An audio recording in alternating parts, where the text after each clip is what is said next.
The question that chased me. There is a question that follows many African women like a stubborn shadow. Should I stay or should I go? It doesn't knock politely. It doesn't wait for permission. It shows up when the night is quiet and your thoughts are loud. My name is Anna. And this is the story of how that question almost carried me away and then brought me back to myself. Sit close. This is not just my story. It belongs to many of us. Who I was, Anna of too many dreams.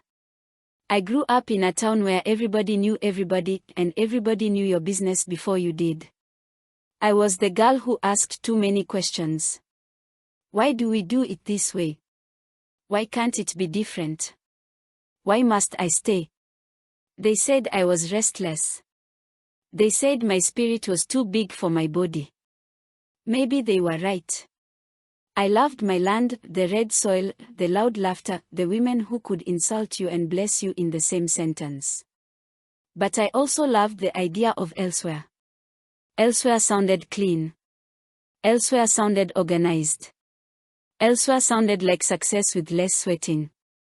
When the opportunity came to leave, I didn't even announce it. Africa has taught us something.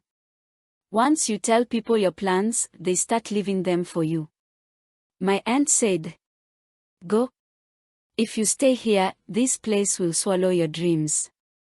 My uncle said, "Stay.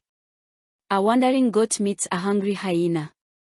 My friends said, "If you don't leave now, you will regret it forever." The elders only smiled. And that worried me more than advice. I began to imagine my new life. Me, walking confidently in a foreign land. Me, pronouncing words with confidence I did not yet own. Me, sending money home and forming long advice messages. In my mind, I was already successful. In reality, my suitcase could barely close. And that was when the dream started. The dream, the road that split. One night, I dreamed I was standing on a long road. One side smooth and shiny. The other dusty and familiar. A voice asked me, "Anna, if both roads lead to hardship, which one will you choose?" I woke up sweating. Africa has taught us something else. Dreams are messages that don't like to be ignored. The adventure are seeking answers. I went to see an old woman at the edge of the village. She didn't look mystical. She looked tired. She listened to my story and laughed. "Child," she said, "you think living or staying is the real question." She picked up a calabash and poured water on the ground. "Wherever you go, you will carry yourself with you. If you are confused here, you will be confused there, just in a different accent." I laughed, then I went quiet. As the departure day approached, doubt grew teeth. What if I stayed and regretted it? What if I left and lost myself? What if I failed publicly? The village women noticed. One of them pulled me aside and said, "Anna, when a woman stands too long at the crossroads, dust enters her eyes." That night, I cried. Not because I was weak. But because choosing meant losing one version of myself forever. So here is the twist everyone asks about. Did I stay? Or did I go? I did something unexpected. I paused. I delayed my journey not out of fear, but clarity. I chose to prepare myself, not escape myself. Because movement without purpose is just running. The moral lesson, African wisdom. Let me tell you what Africa teaches quietly.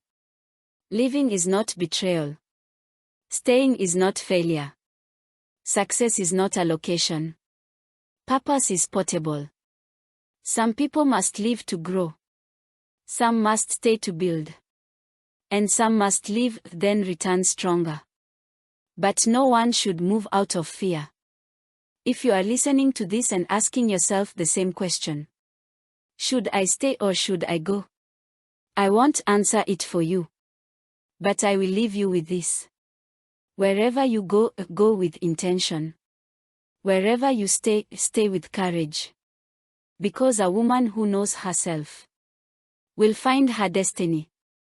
Whether she walks barefoot on familiar soil or steps boldly into the unknown. My name is Anna. And this was my story. The moral of the story. It is not the road that defines the woman, it is the woman who defines the road.